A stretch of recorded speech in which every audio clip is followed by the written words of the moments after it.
Let's start here with the first matchup up here, Bengals at the Jets. And Jets get the win here, 34-31, folks. A little bit of a disappointing loss here by the Bengals because of what was going on with this Jets team. Once again, this was a week where nothing matters. All the research, all the talking that we did can get thrown out the window. Nothing matters in the NFL. We get a couple of these games, a couple of these weeks overall, a couple of times throughout these NFL seasons. And this was one of the weeks, folks. Quarterback play does not matter. Backup quarterbacks that have never played a snap in the NFL, quarterbacks that have never played a game in the NFL, it does not matter. You can win. It doesn't matter. Looking at the stats, having Tom Brady, it doesn't matter. Having a veteran quarterback doesn't matter. Having a team that has been winning and then going against a bad team with a new quarterback, it doesn't matter. And this was our first taste of it last night. Bengals at the Jets, and the Jets get the 34-31 win. It's Mike White. We knew Zach Wilson was injured, folks, and Mike White got the start here and won the game, and he had kind of the game-sealing drive, the defense picked off Joe Burrow. Unfortunate there, Joe Burrow, a little bit of giving the game away, and then Mike White goes down and scores a touchdown and go up 34-31, and then the defense locks up, and that's the game, and the Jets win. So we got to give huge credit to Mike White. We'll see if he can keep it up, and I don't think he can compete with Zach Wilson, because that's who you just drafted. You're not going to kind of get rid of your kind of second overall pick just like that. So okay, maybe Mike White deserves a chance somewhere else, but unfortunately I don't think he's going to be able to get it with the Jets. Mike White goes 37 of 45. What do we got there? 82%. God dang, man, absolutely fantastic. Mike White shot that man out. 82% completion percentage, 405 yards. It's not like he was dinking and dunking. They made that man throw the ball and sling it around 45 times. He took advantage of it. 3 touchdowns, 2 interceptions that really weren't his fault, and they came real early on. First interception, and the Bengals can't do anything with it. They go for it on fourth and goal from the 3 and don't get it. Once again, Zach Taylor a little aggressive right there for really no reason. This is your second drive of the game. Come away with some points. You're down 7-0. They try to tie it up right off the rip, and once again they lose by 3. You had an opportunity for a guaranteed 3 points right there, and you don't take it. Once again, we're seeing this trend real early on in the games. These younger head coaches wanting to make a name for themselves. Zach Taylor, Cliff Kingsbury, even a little bit. Kevin Stefanski. I think there's one more I'm blanking on. Who's the other one? Brandon Staley, all 4 of these kind of younger head coaches that are still real good head coaches. We're not knocking them. They're getting the wins. They're winning games, and winning kind of with younger quarterbacks. So we give them all the credit here, but they're getting a little away from just taking the points. Not everything has to result in a touchdown, especially real early on in the game where you have the entire game, and these points do come back to haunt you a little bit here. So let's kind of clean it up a little bit. Let's take the points when we can get them. It's not like it was 4th and goal from the 1 and all you needed was a QB sneak. This was 4th and goal from the 3, and they have Joe Burrow in the shotgun trying to throw the touchdown, and he goes down for a sack. So take the points when you can get them, especially early on in the game. You don't know how the game is going to play out. I'm sure Zach Taylor and this Bengals team was like, we're going to get plenty of chances with the ball. We're not going to give up that many points against the Jets, so we don't really need the score here. So let's try to go for 7 and put away the game right now. You can't do that, especially against the Jets with a new quarterback here that is, very highly motivated, looking for his first opportunity, looking to kind of turn some heads and be like, hey, if y'all need a backup or somebody to kind of compete in the offseason, in training camp and all that for the starting role, hey, look at me. And that's exactly what we got. Yeah, he threw back-to-back interceptions, but none of them were his fault. They were both kind of deflections, so not really his fault there. And then he cleaned it up. Like we said, 82% completion percentage, and 2 of these incompletions are interceptions, and they both came in the first quarter, so this man cleaned it up. So once again, huge shout out to Mike White, folks. Give the man some credit.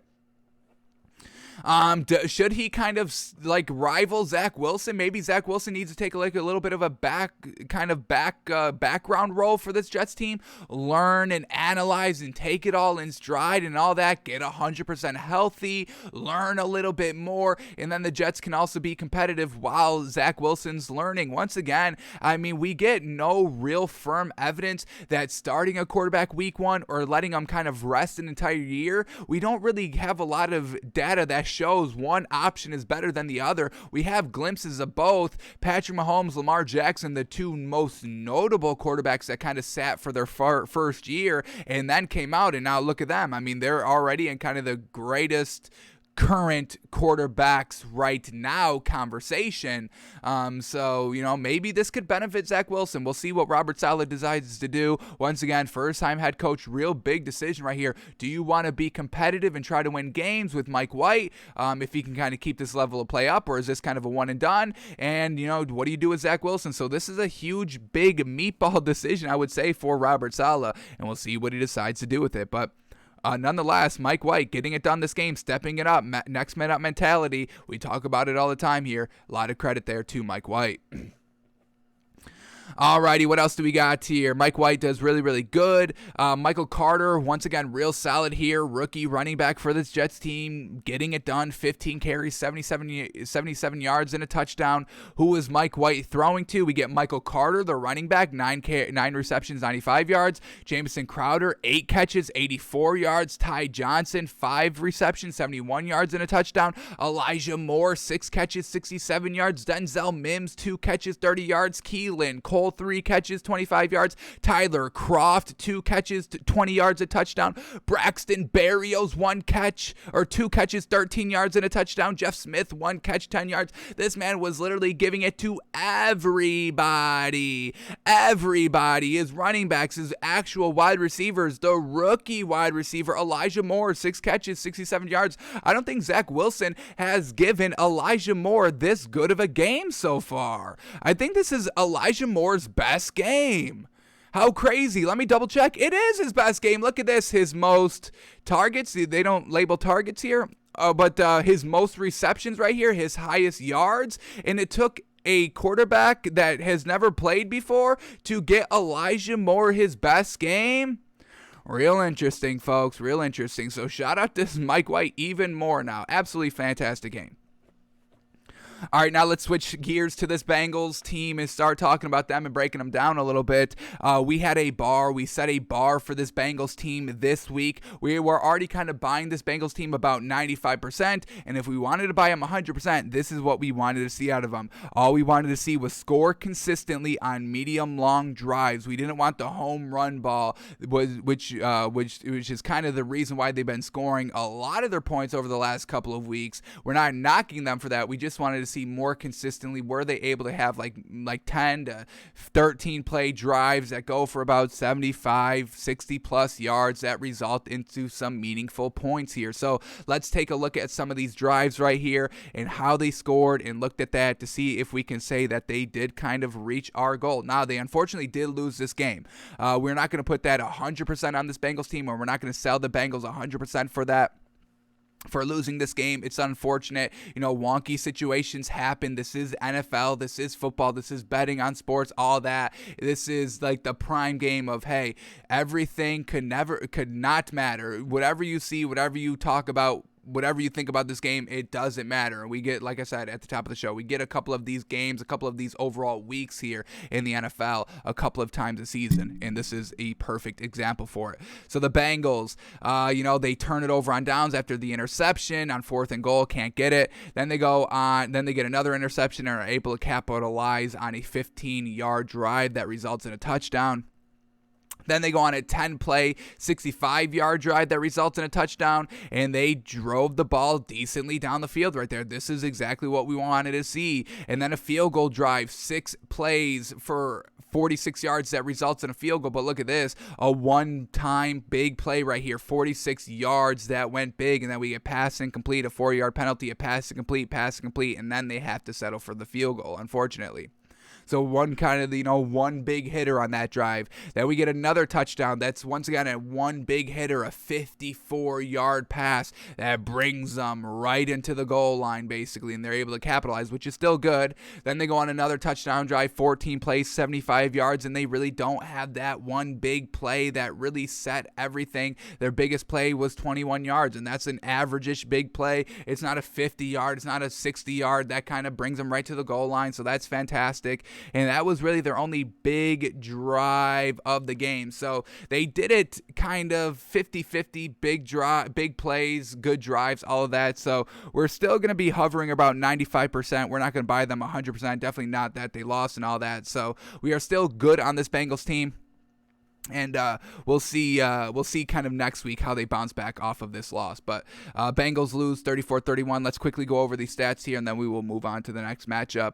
We get Joe Burrow going 21 of 34. 21 of 34, only 61%. Mike White just threw 82%. Yikes. 259 yards, which is real good. 3 touchdowns, 1 interception. His interception came very unfortunately when they had a chance to go down and win the game. They were down 31-20, they're up 31-26. You have a 5-point lead right here, and all you have to do is just eat up the clock. But Joe Burrow on the first play of the drive throws an interception, and then the Jets are able to take it down for a touchdown, and they get one more crack at it. But unfortunately, they set up a 4th and 19 and have to punt because Joe Burrow took a sack. So unfortunate timing there by Joe Burrow for the interception and the sack right there. That kind of loses them the game, unfortunately. Joe Mixon goes 14 carries for 33 yards and a touchdown. He was looking real solid all game long in the run and pass game.